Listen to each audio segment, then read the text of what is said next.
반갑습니다. 네, 이 봉신 강단에 쓴 지가 한 5년 전쯤 되는 것 같습니다. 물론 한 3년 전쯤에 우리 러시아 목사님들과 잠깐 들려서 교회 방문한 적은 있었지만 또 이렇게 여러분과 직접적으로 인사하는 건 벌써 5년이라는 시간이 흘렀습니다. 여러분들이 기도해 주셔서 정말 감사하게도 러시아 라잔에서 정말 라잔 성결교회가 개척되었습니다. 여러분의 기도에 다시 한번 감사드립니다. 네. 일단은 선교보고를 좀 먼저 드리겠습니다. 제가 2017년도에 이곳에 와서 저희는 이제 1년짜리 비자를 가지고 러시아에 들어갑니다. 한국인 한 명도 없는 도시 모스크바에서 동남쪽으로 200km 떨어져 있는 도시 라잔으로 들어갑니다. 저희 가정을 위해서 기도해 주십시오. 저희가 먼저 예배자 되게 하시고 그곳 가운데 하나님의 나라가 임할 수 있도록 부족한 종들을 통하여 그렇게 하나님의 백성들이 세워질 수 있도록 기도해 주십시오라고 하고 기도 부탁을 드리고 러시아로 떠났었습니다. 감사하게도 러시아에 들어가자마자 정말 하나님께서 무엇이 그렇게 급하셨는지 여러 가지 일들을 행하셨습니다.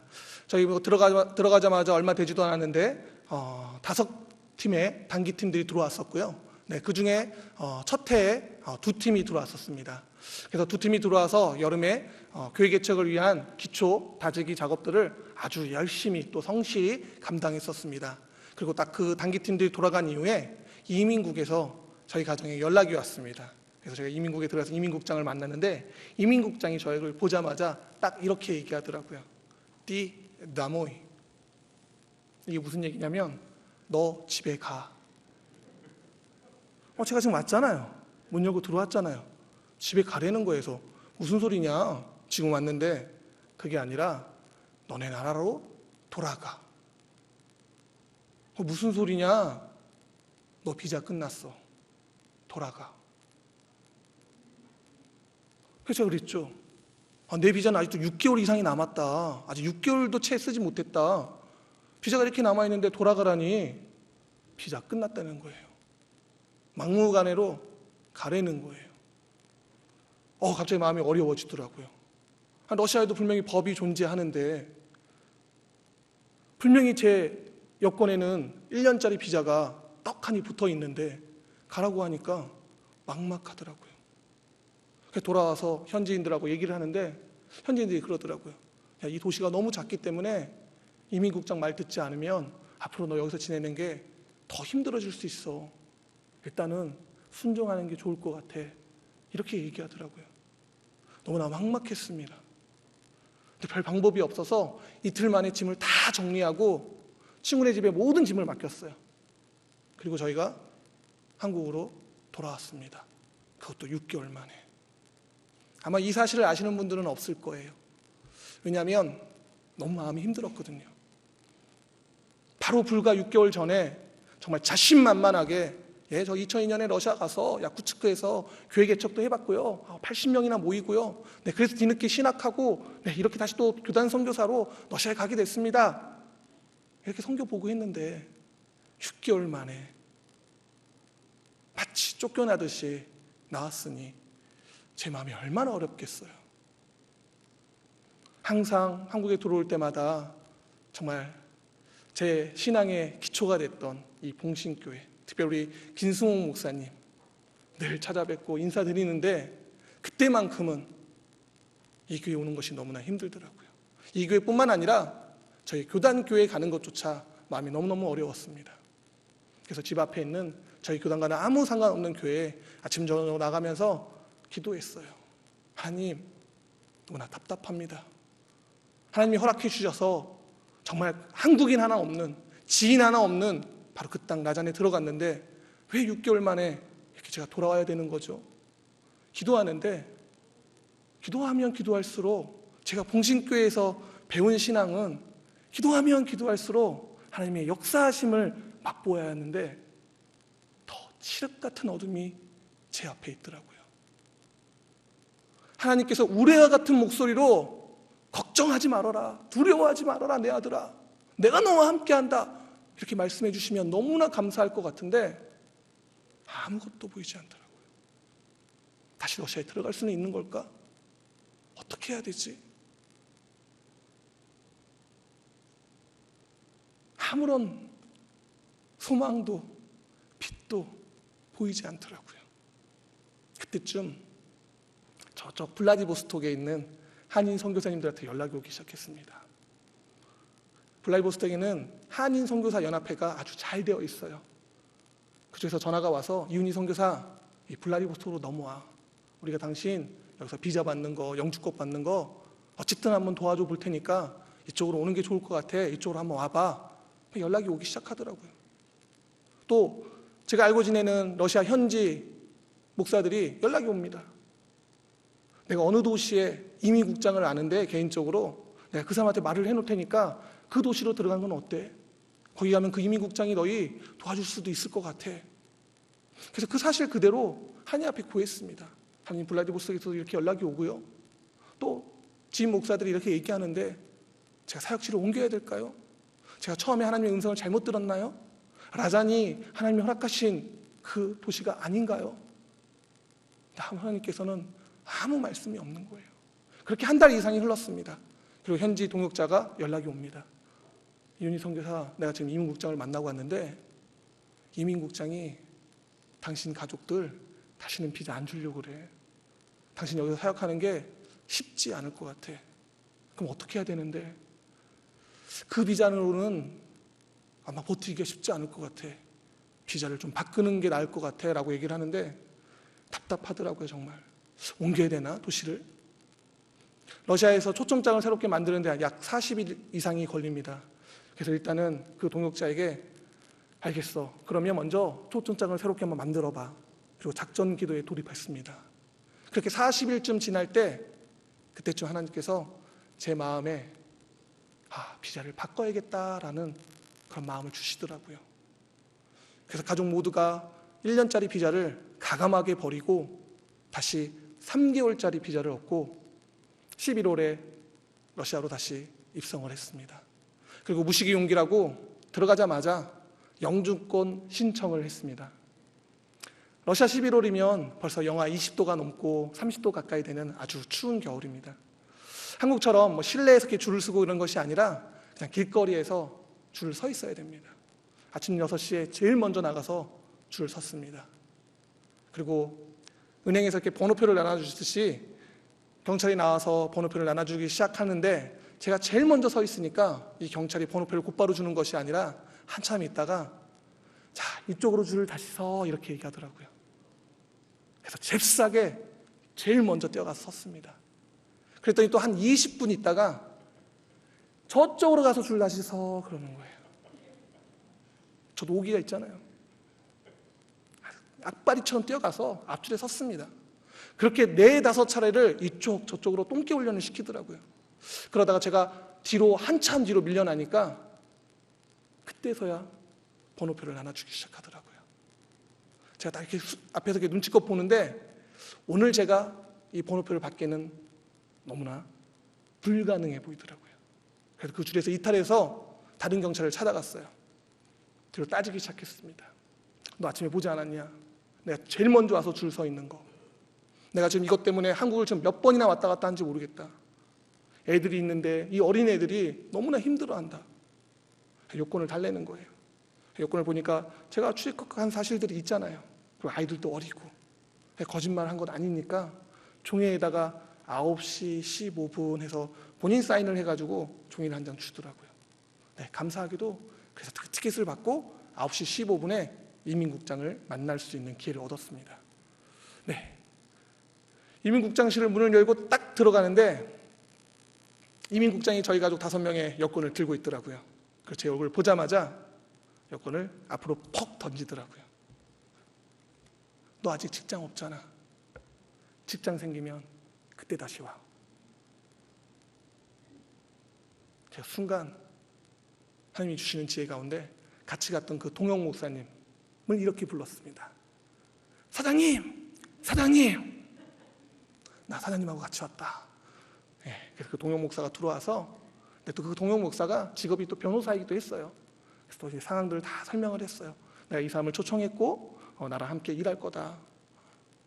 근데도 이민국장은 이미 마음이 닫혀 있었어요. 나 저 사람 절대 안 줄 거야. 이미 저 라잔에 저희 가족 외에는 한국 사람도 없었고 저라는 존재를 이미 오래전부터 알고 있었어요. 근데 그때부터 하나님이 일하십니다. 바로 그날 이민국장실에 이민국장 뒤편 사선으로 옛날 KGB라고 하죠. 페이스배, 지금 페이스배라고 하는데 이 비밀경찰 임원분이 정장을 입고 딱 들어와 계시더라고요. 제가 6개월 동안 사역할 때 현직교회에서 설교하는 날이면 찬양이 다 끝나고 말씀을 하기 위해서 이 강대상에 딱 올라오면 그때서야 한 남자가 딱 들어와요. 그 뒤에 조용히 앉아 있어요. 그 사람이 누구냐면 비밀경찰 요원이었습니다. 계속해서 저희 가족은 보고를 받고 있는 상태였던 것 같습니다. 제가 설교하는 날이면 어김없이 꼭 오더라고요. 그날 그 비밀경찰 요원 임원께서 행정병에게 이렇게 묻더라고요. 이 친구 벌금 낸 적 있는지 한번 확인해봐. 그랬더니 제가 2002년부터 러시아를 다녔던 기록들이 쫙 다 나오는 거예요. 너 거기는 왜 갔어? 뭐하러 갔어? 거기서 뭐 했어? 그런 인터뷰들을 하고 또 저희 가족이 벌금 낸 내역들이 단 한 번도 없다는 게 확인된 후에 이분께서 신청할 수 있도록 허가해줘. 근데 그때 이민국장 얼굴이 정말 너무나 안 좋더라고요. 이게 별일 아닌 것 같지만 이 가정이 러시아 안에서 특별히 선교사들 안에서 하늘의 별 따기로 들립니다. 러시아 영주권을 따는 것이 힘든 것이 아니라 이 신청할 수 있는 이 기회를 얻는 게 하늘에서 별 따기예요. 감사하게도 하나님께서 은혜를 주셔서 저는 이 별을 5개나 땄습니다. 네. 그 별을 따자마자 곧바로 아내와 저는 러시아어, 러시아법, 러시아 역사 이 시험을 한 번에 패스하고 또 신체 검사와 여러 가지 서류들을 준비해서 그해 12월에 영주권 접수를 했습니다.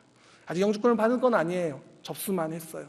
근데 상황들을 알기 때문에 신청하는 게 어렵지 받는 건 별 문제가 없으면 받거든요. 그래서 신청을 하자마자 그 다음 해 2019년 1월에 러시아 사역자였던 우리 교회도 한번 왔었던 것 같은데 니콜라이라는 목사에게 제가 이렇게 선포합니다. 니콜라이, 내가 최대 올해까지만 너랑 사역할 거야. 나 내년에는 분리할 거야. 제가 왜 그렇게 얘기했냐면 기도하는 가운데 하나님, 제가 영주권을 받으면 교회 개척을 하겠습니다. 영주권을 허락하신다는 건 제가 그 다음 스텝을 밟으라고 하나님께서 명령하신 줄 믿겠습니다. 그래서 이미 마음 가운데는 교회 개척을 준비하고 있었습니다.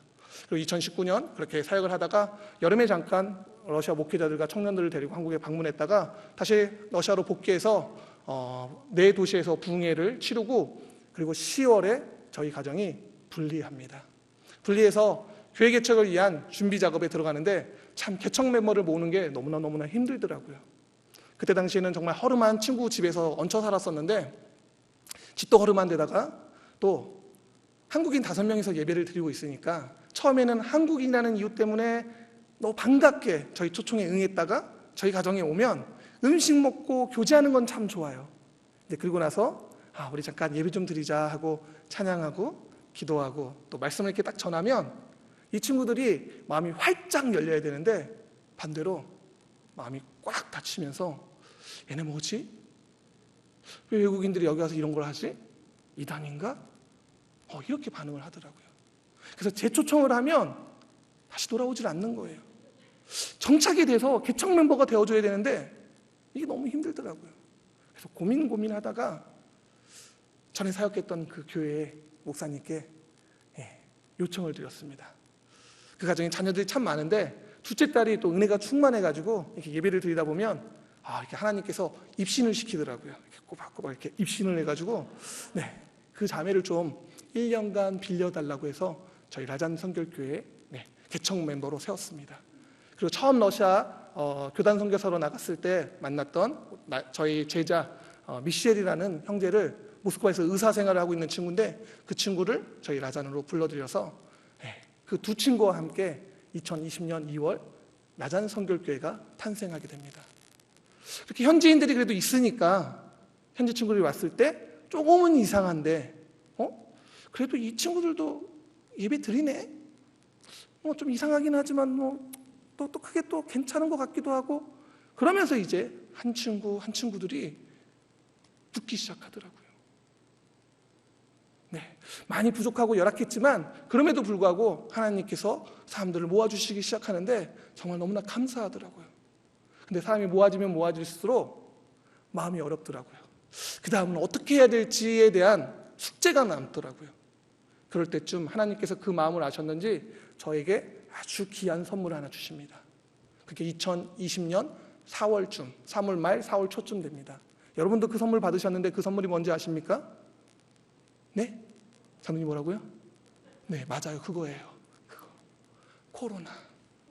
네. 얼마나 기쁘던지요. 네. 코로나로 인해서 저희 주에서 모든 모임을 금지시키더라고요.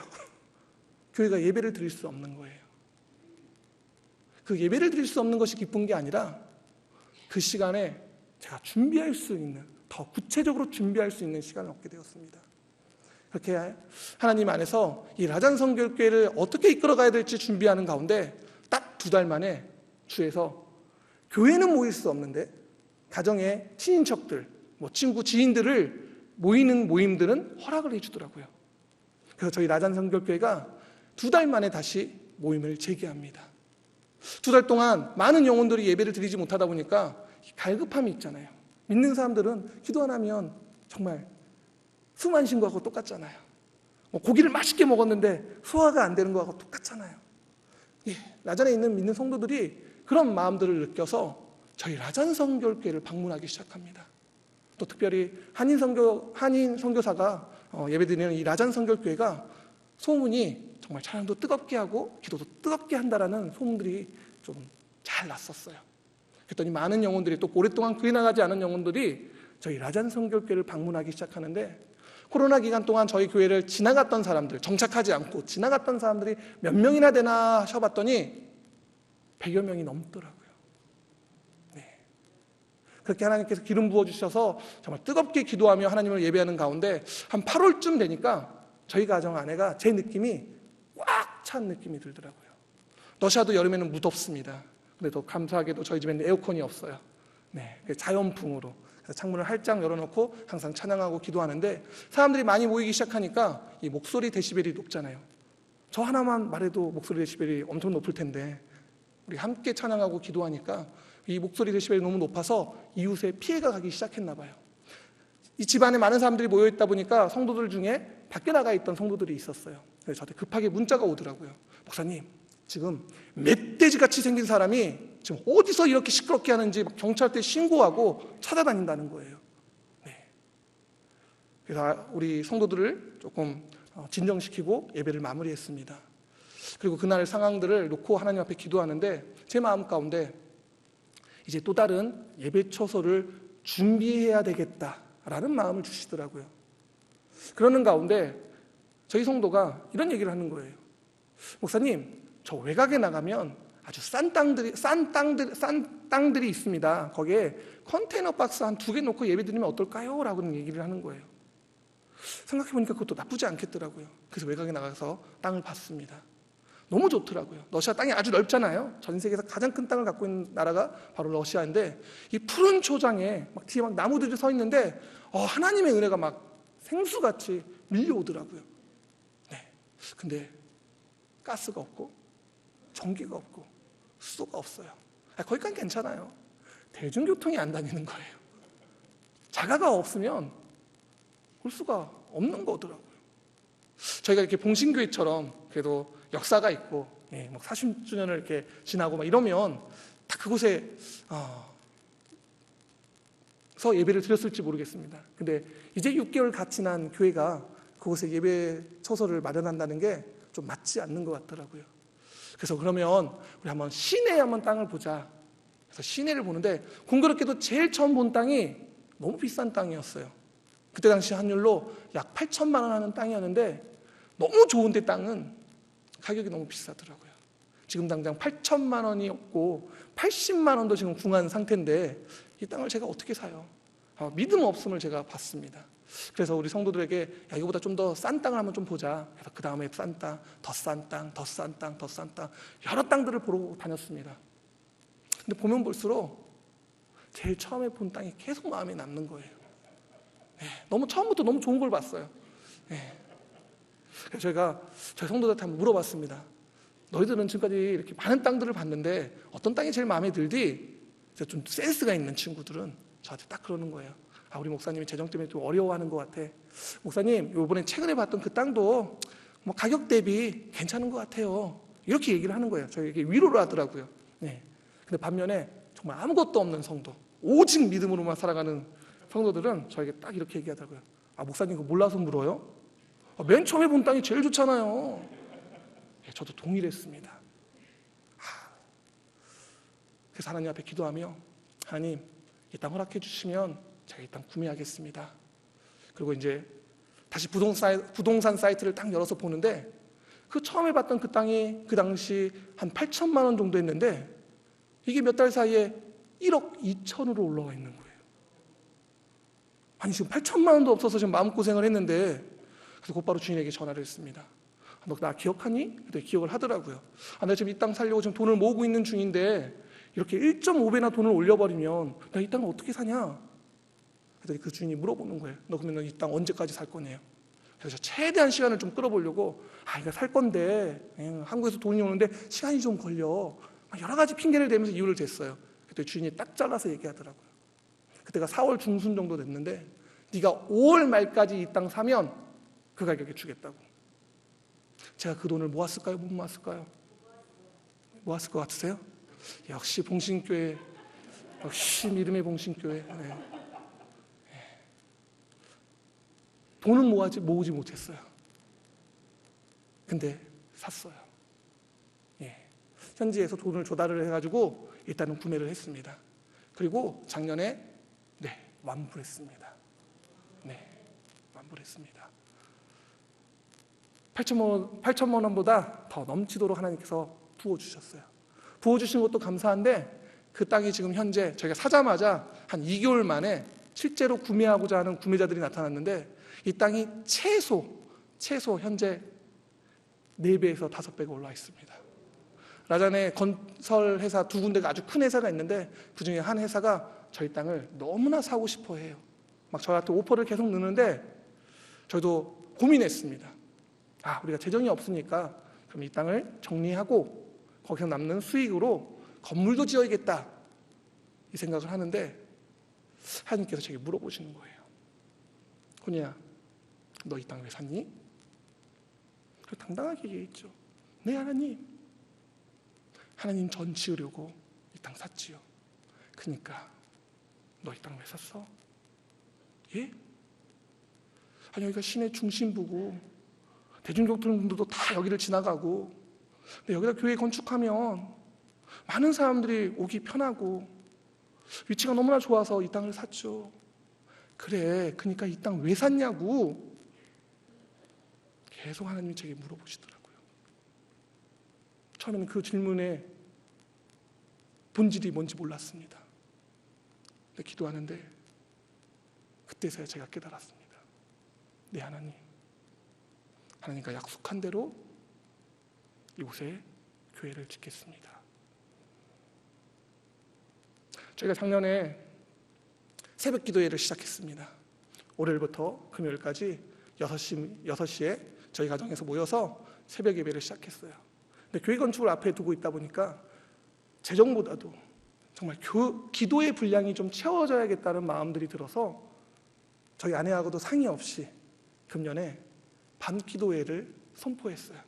오늘부터 우리는 밤기도회를 시작합니다. 월요일부터 주일까지. 국경일, 휴일도 기도회는 지속됩니다. 대신 국경일은 원하시면 오셔도 되고, 쉬고 싶으신 분들은 쉬셔도 됩니다. 그래서 365일 기도회를 지금 진행하고 있습니다. 그렇게 기도회를 올해부터 시작하고 있는데, 여러분들이 다 아시다시피 2월 24일 날 우크라이나와 러시아 전쟁이 터졌습니다. 저희는 단지 라잔 성결교회 성전 건축을 위해 더 기도의 분량들을 채웠을 뿐인데, 아마 하나님께서는 그 일들이 이미 알고 계셨는지 저에게 기도시킨 것 같습니다. 저희 라잔 성결교회 성도 중에는 직업 군인도 있어요. 그 군인은 몇 차례 연기를 하면서 군 생활을 했고, 금년 5월에 제대를 눈앞에 두고 있었습니다. 그리고 2월 초에 저희 가정에 찾아와서 목사님, 저 이번 마지막 훈련만 갔다 오면 이제 더 이상 군생활 안 할 거예요. 그리고 훈련을 위해 벨라루시아로 떠났습니다. 저희 라잔에는 공수 특수 낙하 부대가 저희 러시아 전 지역에서 가장 유명한 도시입니다. 한국 구정 때 2월 1일인데요. 자정에 저희 집 앞에 이미 앞에 지나갔고 제가 쉰 것만 100대가 넘는 탱크가 지나가는 걸 봤습니다. 그 다음 날은 저희 아내가 그 모습을 또 봤고요.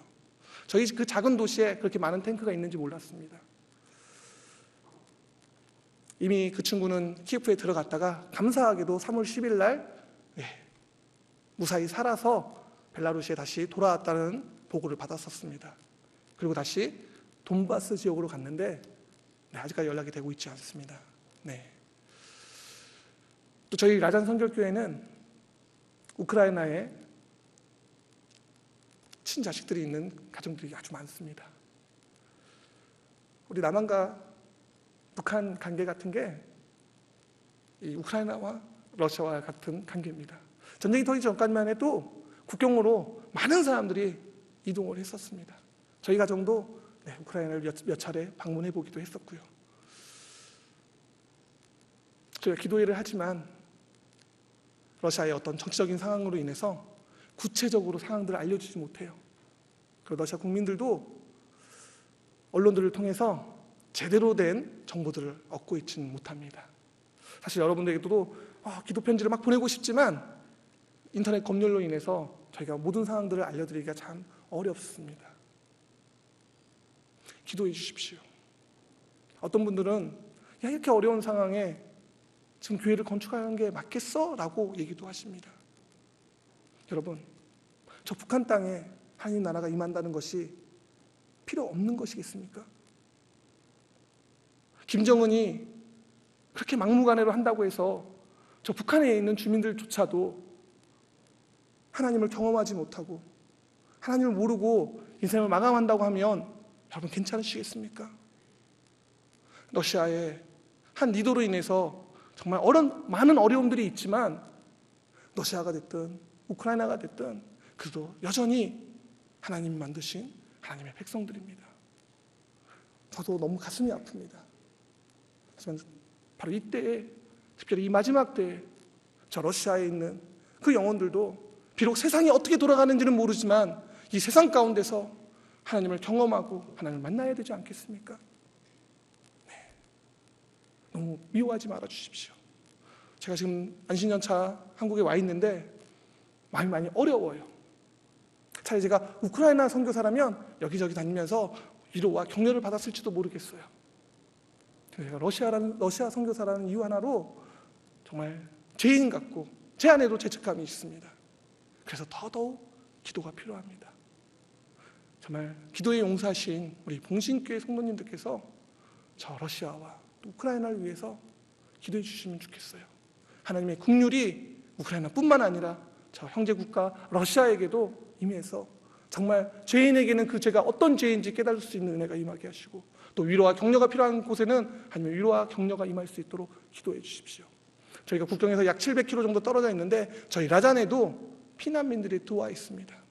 제가 나오기 전까지 그 피난민들, 구호물자들 저희 교회도 함께 동참해서 돕다가 나왔습니다. 기도해 주십시오. 다른 무엇으로 이 상황들이 풀리지 않습니다. 여러분의 기도만이 이 상황들을 역전시킬 수 있습니다. 제가 아무리 이렇게 얘기해도 우리 한국 사람은 들어서는 잘 모르잖아요. 맞아요. 우리는 믿음 없는 자라 하나님 보여주십시오. 보여주셔야 제가 알겠습니다 하잖아요. 그래서 영상을 짧게 하나 저희 5년간 라잔에서 어떤 사역들을 했는지 또 건축 현장이 어떻게 진행되고 있는지 영상을 잠깐 가지고 왔는데 그 영상 보고 계속 이어서 말씀 나누도록 하겠습니다. 영상 보시겠습니다.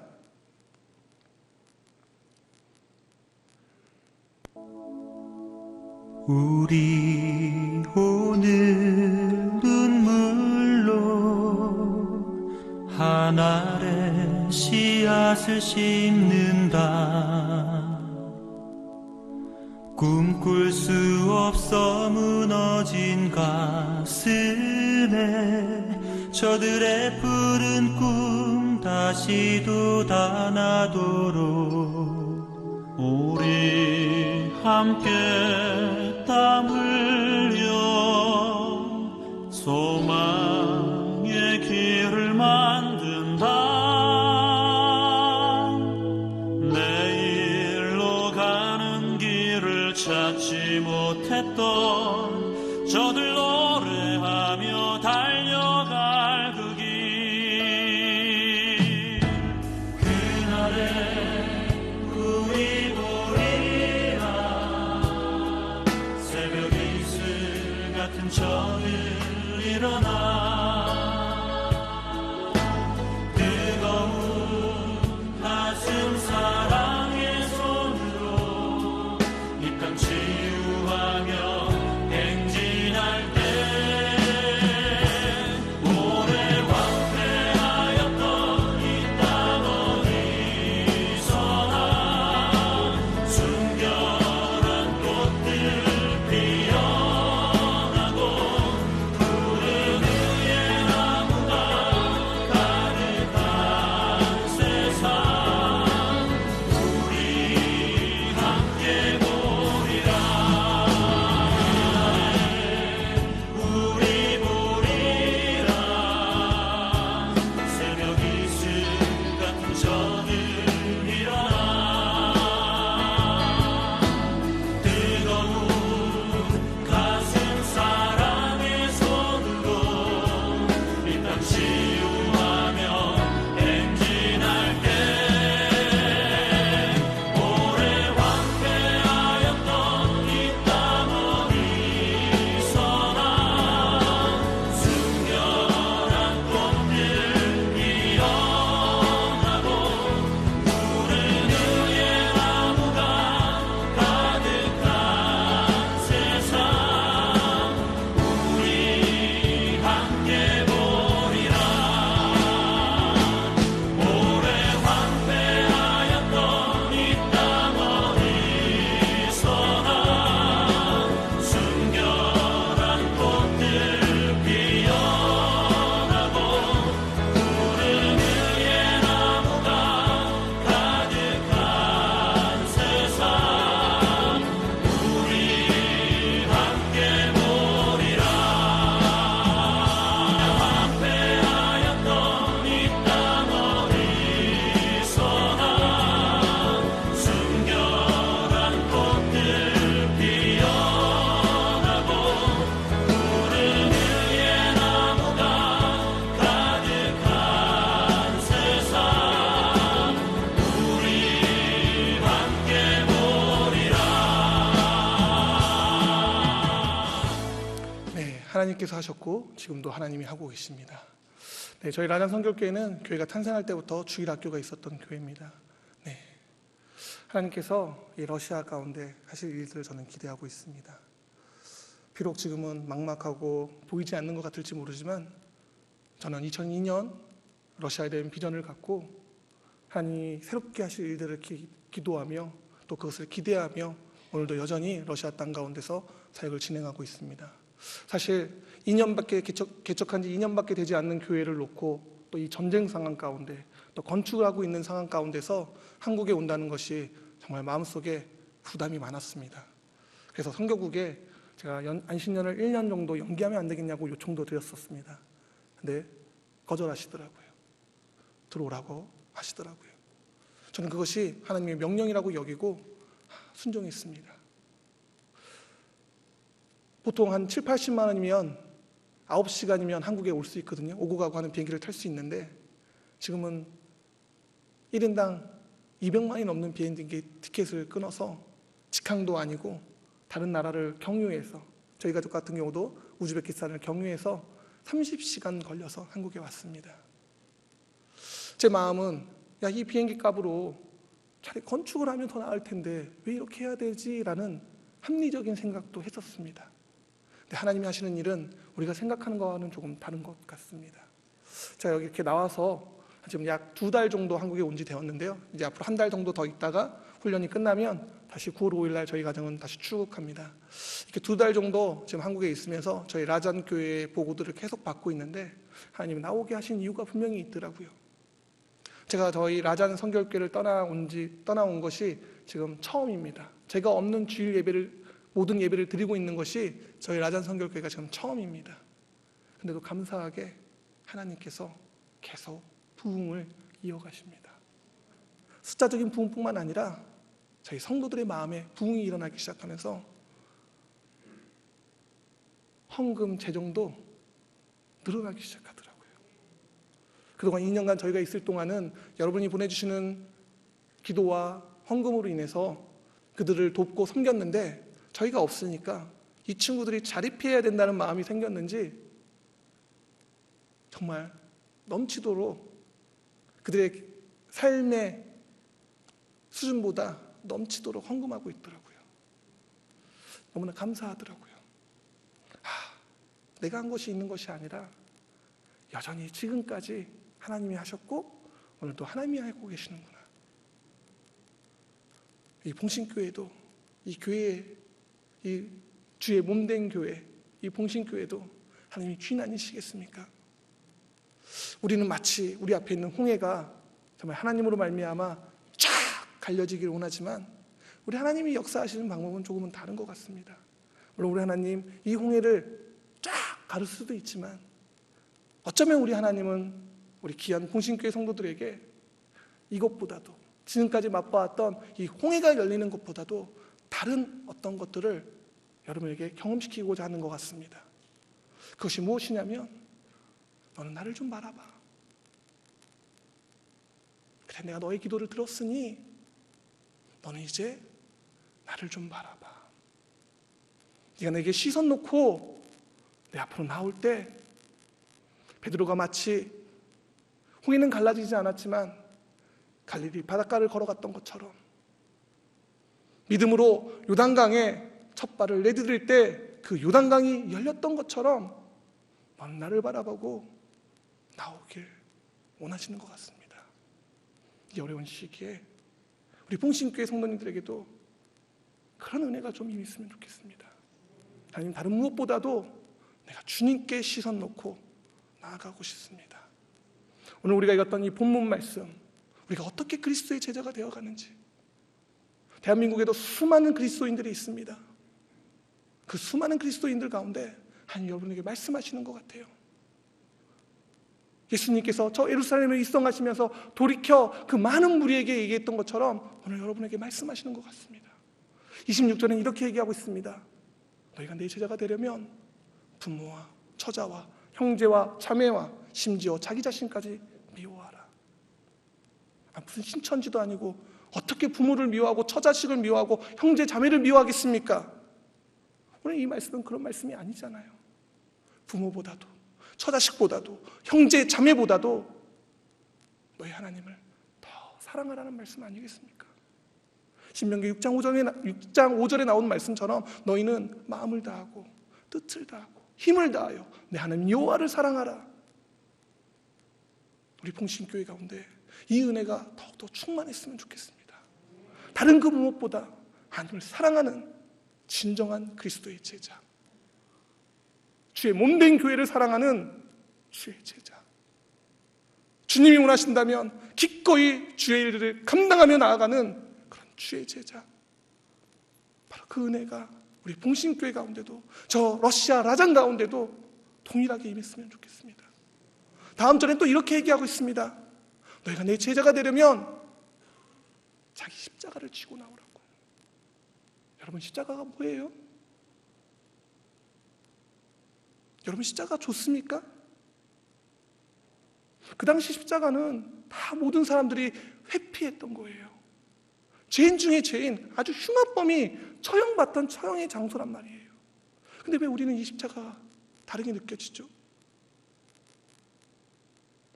그건 바로 죄인 중에 죄인, 가장 흉악범인 내가 달려야 될 십자가인데, 나를 사랑하신 그 하나님의 사랑으로 말미암아 독생자 예수 그리스도가 내 대신 달리신 것 아니겠어요? 그것 때문에 우리는 저 십자가를 바라볼 때 저 십자가를 통하여 하나님의 은혜를 경험할 수 있고, 하나님의 소망과 사랑과 또 하나님이 우리에게 허락하신 생명을 경험할 수 있는 것 아니겠습니까? 오늘도 우리 하나님은 여러분에게 초청하고 계세요. 사랑하는 내 어여쁜 자들아, 나와 함께 가자. 마태복음 11장에 나온 것처럼 수고하고 무거운 짐지자들아 다 내게로 와라. 내 멍에는 가볍고 쉽다. 멍에가 뭐예요? 아주 길 잘 들어진 소 한 마리, 그리고 이제 훈련을 막 시작해야 되는 소 한 마리 같이 묶는 것 아니겠습니까? 우리 주님이 여러분과 함께 그 멍에 지고 싶어 하시는 거예요. 우리가 필요한 건 내 주님 뜻대로 따라가겠습니다. 그 주님께서 나와 주님을 멍에 매시는 거예요. 주님과 동행하는 삶을 살아가는 거예요. 우리가 이렇게 순종할 때 우리의 십자가만 주님이 짊어지시는 것이 아니라 우리의 모든 삶도, 우리의 모든 질고도 우리 예수님이 함께 짊어져 주세요. 저희 라자는 류바라는 성도가 한 분 있습니다.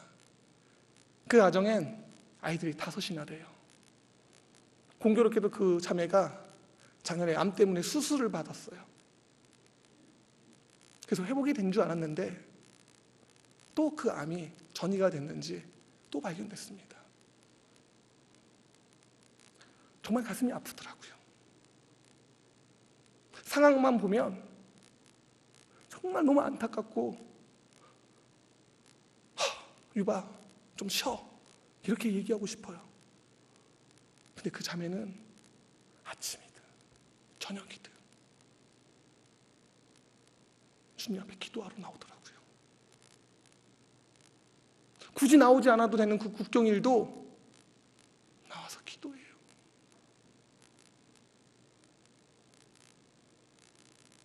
제가 그 친구를 보면서 정말 하나님 이런 친구의 소원을 들어주셔야지.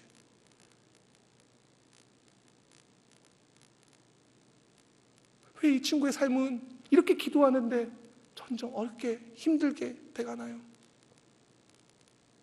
이런 원망의 기도도 나오기도 하더라고요. 근데 저의 기도와는 다르게 그 자매의 마음에는 하나님을 향한 기쁨과 소망이 너무나 충만한 거예요.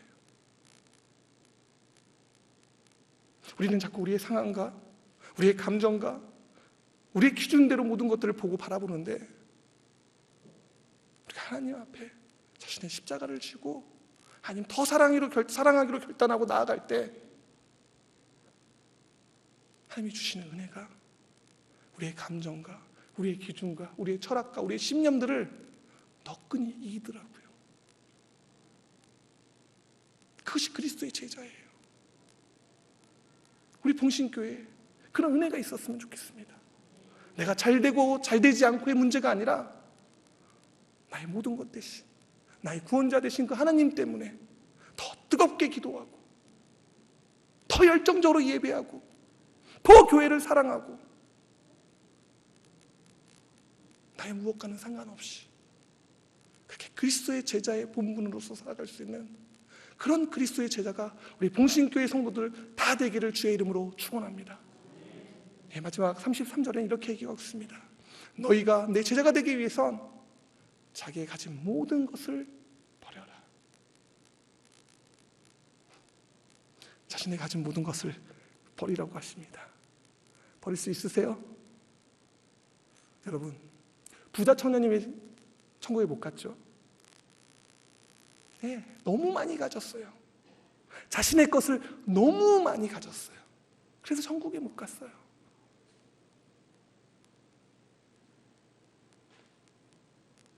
이 세상 만물을 누가 창조하셨습니까?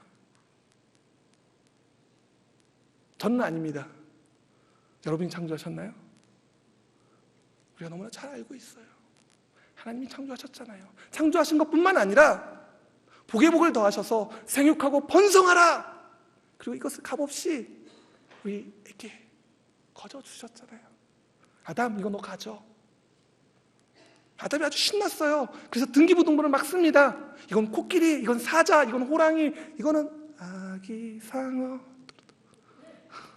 한번 웃고 가자고요. 네. 그러면 이 모든 것들이 아담 거예요? 이게 아담 거냐고요? 우리 너무나 잘 알잖아요. 하나님이 아담에게 맡기셨잖아요. 근데 왜 우리는 이것을 우리 거라고 생각하는 거예요? 이 집 내 명예로 돼 있어. 이 자동차 내 명이야. 이 통장 내 명이야. 이 자식 내가 배 아파서 낳았어. 내 자식이야.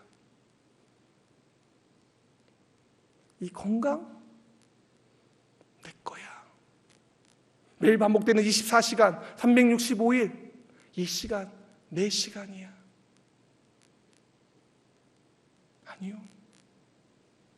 아니요. 여러분, 코로나 이 3년 동안 여러분을 지켜주신 게 무엇입니까? 이 마스크던가요? 아니면 백신이던가요? 아니잖아요. 하나님이시잖아요. 오늘도 하나님 여러분 데려가시려면 얼마든지 데려가실 수 있어요. 오늘 이 본문 말씀은 근본 주인이 누구인지를 명확하게 하라는 말씀이에요.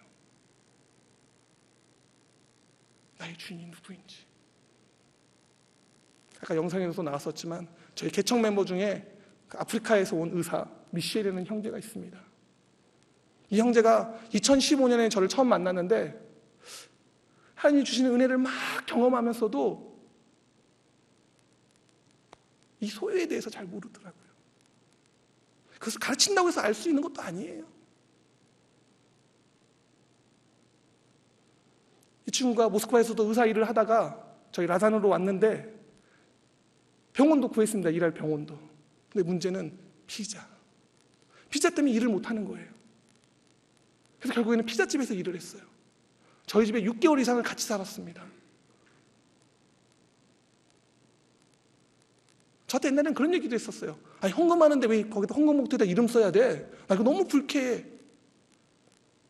이랬던 친구예요. 재정이 넉넉하지 않잖아요. 그래서 저희 가정에서 비자 때문에 학교 비자를 사서 생활을 하는데 학비를 대줬습니다.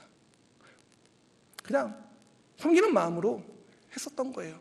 그러나 그렇게 말하지 않고 이거 빌려주는 거야 라고 얘기했습니다. 다음 한 번도 그 친구에게 어떤 무엇을 빌려주고 돌려받은 적은 없었어요. 근데 저 여기 나오기 전에 그 친구가 저희 집에 찾아왔습니다. 그리고 저한테 봉투를 하나 내밀더라고요. 목사님, 감사합니다. 뭐지? 빌려갔던 학비를 가지고 온 거예요. 저도 깜짝 놀랐어요. 단 한 번도 그런 적이 없었거든요. 학비를 처음 대준 것도 아니었습니다, 사실. 이게 뭐지? 그래서 학비를 받았습니다. 그리고 다시 이틀 뒤에 그 친구를 불러서 미셸, 너무나 고맙다. 그리고 그 학비는 내가 이미 받았고 이 돈은 하나님 내게 주신 거야. 네가 원하는 대로 써. 다시 돌려줬어요. 처음에 막 안 받으려고 하더라고요. 그래서 돌려줬어요. 그리고 2주 뒤에 주일 예배가 끝나고 헌금을 개수하는데 누가 낸지는 모르겠지만 딱 그 금액이 건축 헌금으로 들어왔더라고요. 제가 감사한 것은 자신의 소유가 누구 것인지를 인정하며 살아가는 그 친구를 바라보면서 하나님께 너무나 감사하더라고요.